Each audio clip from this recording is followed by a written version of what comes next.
Big boss season 7 വിന്നറായി ഇന്നലെ അനുമോൾ കപ്പെടുത്തു. ആദ്യമായി തന്നെ അനുമോൾക്ക് കൺഗ്രാറ്റ്സ്. എന്നാൽ പ്രേക്ഷക മനസ്സിലെ വിന്നറായി, ഒരുപാട് പ്രേക്ഷകരുടെ മനസ്സിലെ വിന്നറായി അനീഷ് മാറിക്കഴിഞ്ഞു. ഇയാളാണ് വിന്നർ ആവേണ്ടിയിരുന്നത്, ഇയാളാണ് ഡിസേർവിങ് എന്ന് പ്രേക്ഷകർ പറയുന്നത് എന്നുള്ളതാണ് ഒരാളുടെ ഏറ്റവും വലിയ വിജയം. വേറൊരു കാര്യം കൂടി നിങ്ങൾ ശ്രദ്ധിക്കണം. ഈ സീസണുകളിലെല്ലാം ശ്രദ്ധിച്ചാൽ സീസൺ 1 മുതൽ 6 വരെ എല്ലാ സീസണുകളിലും ലാലേട്ടൻ വിന്നറുടെ കൈയാണ് തൻ്റെ വലത് കൈയിൽ വിന്നറെ പിടിച്ചുകൊണ്ടാണ് ആ വീട്ടിൽ നിന്ന് ഇറങ്ങിയിട്ടുള്ളതും. ഫിനാലെ വേദിയിൽ തൻ്റെ വലത് കൈ മാത്രം പൊക്കിയാണ് ലാലേട്ടൻ വിന്നറെ പ്രഖ്യാപിച്ചിട്ടുള്ളതും. പക്ഷേ ഇന്നലെ സംഭവിച്ചത് എന്താണ്? തൻ്റെ വലത് കൈയിൽ യഥാർത്ഥത്തിൽ വിന്നർ ആവേണ്ട ആളെ പിടിച്ചുകൊണ്ടാണ് ലാലേട്ടൻ ആ വീട്ടിൽ നിന്ന് ഇറങ്ങുന്നത്.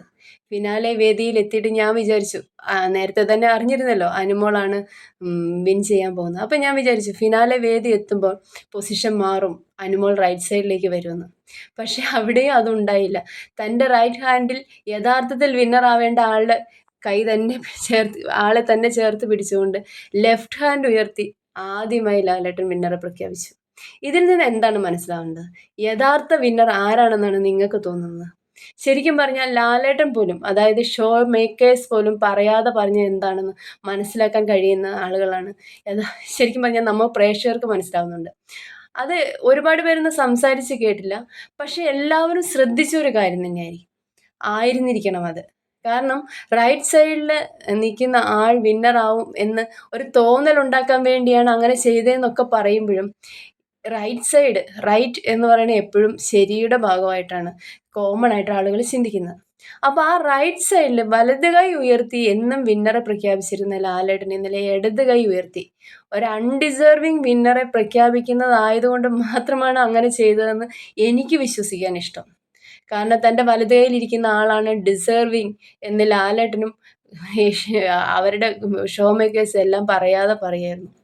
അത് മാത്രമല്ല, എല്ലാ വർഷവും വിന്നറെ പ്രഖ്യാപിച്ചതിന് ശേഷം അത് ആ ഒരു ഹാപ്പിനെസ്സിൽ ബാക്കിയെല്ലാം മുങ്ങിപ്പോവുകയാണ് ചെയ്യുന്നത്. പക്ഷേ ഇപ്രാവശ്യം വിന്നറെ പ്രഖ്യാപിച്ചതിനോടൊപ്പം തന്നെ ലാലേട്ടൻ അനീഷിനോട് പറഞ്ഞ കാര്യമുണ്ട്, നിങ്ങൾക്കും കൂടെ അർഹതപ്പെട്ടതാണ് ഈ വിജയം.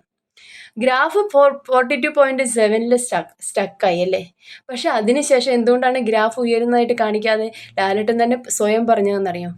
വളരെ ചെറിയ വോട്ടിംഗ്, അതായത് പെർസെൻറ്റേജ് അനുപാതത്തിലൊന്നും കാണിക്കാൻ പറ്റാത്തത്ര ചെറിയ വോട്ടിങ്ങിൻ്റെ വ്യത്യാസത്തിലാണ് അനുമോൾ വിന്നറായിരിക്കുന്നത്. അതും ഇത്രയും വലിയ വോട്ട് ക്യാൻവാസിങ്. എത്രയോ കാലമാണ് PR എവിടെ നിന്നൊക്കെയാണ് വോട്ട് മറിച്ചതെന്നറിയോ? എന്നിട്ട് പോലും ഒരു സാധാരണക്കാരൻ ആ ഒരു PR മാഫിയോട് പിടിച്ചു നിന്നെങ്കിൽ അത് അയാൾ ശരിക്കും പറഞ്ഞാൽ അയാൾക്ക് ഇനി എന്തിനാണ് കപ്പ്? യഥാർത്ഥ വിന്നർ അയാൾ തന്നെയല്ലേ? എന്തായാലും ആ ഒരു പട്ടം സീസൺ 7 വിന്നർ അനുമോൾ തന്നെയാണ്. അനുമോൾക്ക് അതിനുള്ള അർഹതയുണ്ടോ എന്നൊക്കെ ചോദിച്ചിട്ടുണ്ടെങ്കിൽ, ഈ കണ്ടസ്റ്റൻസ്, ഈ ഫൈനൽ 5-ൽ നിൽക്കുന്ന 5 പേരെ അനുമോളുടെ കൂടെ കാണുമ്പോൾ ഞാൻ പറയും അനുമോൾ അല്ലായിരുന്നു ഡിസേർവിങ്.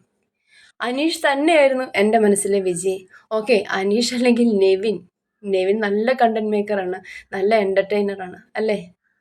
അവരൊക്കെ അവിടെ നിൽക്കുന്ന ആ ഫൈനൽ 5-ൽ നിന്ന് വിന്നറായത് അനുമോളാണെന്ന് ഓർക്കുമ്പോൾ ശരിക്കും പറഞ്ഞാൽ ഇനി മുതൽ അങ്ങോട്ടുള്ള സീസണുകൾ എങ്ങനെയാണ് നമ്മൾ വിലയിരുത്തേണ്ടത്? ആർക്കാണ് ഈ PR-ന് ആരാണ് വർക്കിന് ക്യാഷ് കൊടുത്തിരിക്കുന്നതെന്ന് നോക്കിയിട്ട് അവരെ പിന്തുണയ്ക്കണം എന്നാണോ പറയുന്നത്?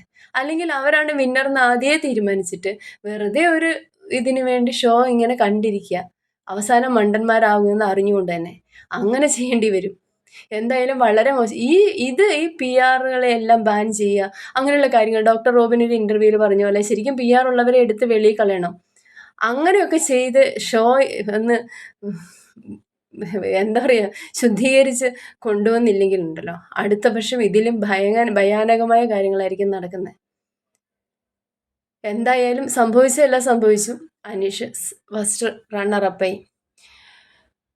ഇനിയിപ്പോൾ എത്ര കാലം കഴിഞ്ഞാലും സീസൺ 7 എന്ന് പറയുമ്പം വിന്നറെ ആയ അനുമോളേക്കാൾ ഓർക്കുന്നത് അനീഷിനെ ആയിരിക്കും.